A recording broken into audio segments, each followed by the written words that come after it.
Konnichiwa, and welcome to the 284th podcast of the N.C.R.A.G Anime Group. My name is Robert Clown. I'm currently the president of the group.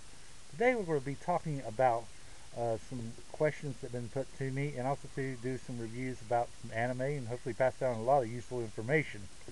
Now for the question that was asked to me. What does other anime groups do?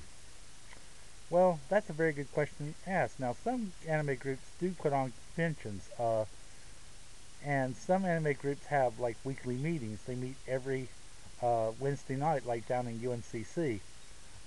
They have an anime group down there that meets, I think it's from like 6 to 8 every Wednesday night, and it's a smaller group. Now, there are groups that meet every other weekend, and they may watch like maybe 1 or 2 new episodes of Naruto that come out, and keep up with that series. To each his own as far as what they enjoy. Now, I do hate university groups in some ways. Let's say you're a freshman and you joined this group when you were a freshman. You graduated after 4 years. You can't be a part of that group anymore because you're not a student of that school. And that's one of the biggest hang-ups I hate about university groups. Because if you put in the time and the effort and had a great time being participating with this group, you would love to be a part of it still, and because you're sort of like a family deal. And that's why I hate about university groups, kind of, because once you graduate you can't really be a part of it. Now, this actually did happen in North Carolina. We had a group that was in the 1990s that were really doing a fantastic job. They were setting up at conventions, being a very helpful part of fandom. But during the years that they, at the very end, they didn't recruit any freshman members or any sophomore members, and the group just fizzled out. Now, the base of their operations is still intact. It's kind of sad, really. If I was living in that area, I'd be more than happy to try to get the original members back together and try to get some of the older members that once was a part of this group and reorganize that whole organization and make a brand new group out of it. But sadly, I don't live in that area, so I can't really do anything about it. But that group one time really did a lot of good for a lot of conventions, and I remember them very well. But that's what I have to say about anime groups. Now, there is a group up in Wilmington, North Carolina, that puts on a show called Anywave. Now, I'm having a problem with Anywave. I don't know if it's more of a Japanese animation festival or if it's more of a convention. There's been kind of a bit of a question in the back of my mind. They're going to be having a convention. I think it's supposed to be like the first weekend in December of this year, and I'm trying to get some of my members in the N.C.R.A.G Anime Group to consider going to it, but no one has wrote me back and said, hey, I'm interested in going, and wants to put down any money for the gas. You know, Wilmington from Salisbury is about at least a 3-hour drive, and that's going one way there and then coming back another 3 hours, so you're looking at about 6 hours driving time, and that's a very long drive. Believe me, to go to Wilmington. I've done it once or twice in my lifetime, and even though I love the people down in Wilmington, they're fantastic. Think very highly of them, but it's a very long drive. So the bottom line of it is, I think as far as the N.C.R.A.G Anime Group is concerned, we're pretty active. I mean, we adopted 2 conventions this year, Ichiban Con and the Guilford College Convention, What the Hell Con. One's in January, the other's in February. We adopted them both as our home conventions. We also are working with RCC on February the 14th of 2012 for their International Day. We'll be representing Japan again. They liked us so much, they really am glad we're coming back for next year and that we want to do this show. As soon as we get more information, they'll be contacting us. Also, too, this year we helped out with we were part of the Salisbury Mall Community Day for 2 times this previous year. I think Salisbury Mall Community Day is supposed to be like March 14th. Check with me about that date. It's when the next time we're supposed to set up.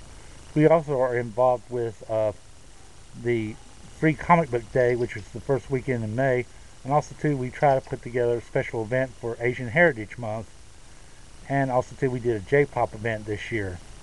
So I would have to say that we are a very fortunate group that we try to stay as active as possible and try to be part of the community. Now, let me get on to a little bit of review. This year is 2011, and anything that was made in 1981 would be 30 years old. I think that's why you're seeing a lot of Sailor Moon stuff coming out this year, because this year actually marks the 30th anniversary of Sailor Moon. This is a videotape that a friend gave me some time ago, and I've been enjoying watching some of these dubs and watching Sailor Moon quite a bit. Now, if you're a bit of a horror fan, may I make a suggestion that you may want to try out this series. Now, I'm sort of want to give this series as far as the story, say it's a B story, but the animation is nice, and the dub is very well done. And I'm going to talk about Red Garden. This is a horror story, and like I said, recommended age for it would probably be at least 16 up. It's very violent, was done by Studio Gonzo, but it is a horror story. This next anime that I'm going to talk about is definitely for I think somewhat 18 up. I'm going to talk about the Master of Muscadine the Vampire. This is a comedy. Very hilarious. If you ever wonder what the irresponsible Captain Tyler would be like if he was a vampire, this series is for you. Now, this was originally put out by 80 Films. I think right now Media Blasters has the rights to put it out on DVD. But it's a funny anime. We showed it at Club, and everybody just had a really wonderful time watching this. The Master of Muscadine the Vampire. Here's another videotape. And it's very, hilarious, very mature at points. And like I said, 18 up would probably be about the right age for this one. It does have a bit of nudity in it. Now, this one's a bit of a classic. And because it was kind of like the early stages of computer animation, and I'm going to talk about The Mind's Eye. Now, this is not an anime, this is computer animation, and it's a very beautiful job. I watched it recently and just, was still blown away by the graphics and how well the people worked on it and how hard it must have been during that time just putting this one out. Now, I've seen bits of pieces of The Mind's Eye when the Sci-Fi Channel started up back in the early days, but it's a good feature to watch. Well, our next event for the N.C.R.A.G Anime Group will be our yard sale on October the 15th at Woodleaf Lanes from 7 to 11. If it rains, forget it. No, October the 19th, meet us at the main branch of the Rowan Public Library for ES, otherwise from 6 to 8. And then October 30th, we are putting on a cosplay event at the Salisbury Mall from 1 to 5. You must make your own costumes. That's a part of the rule.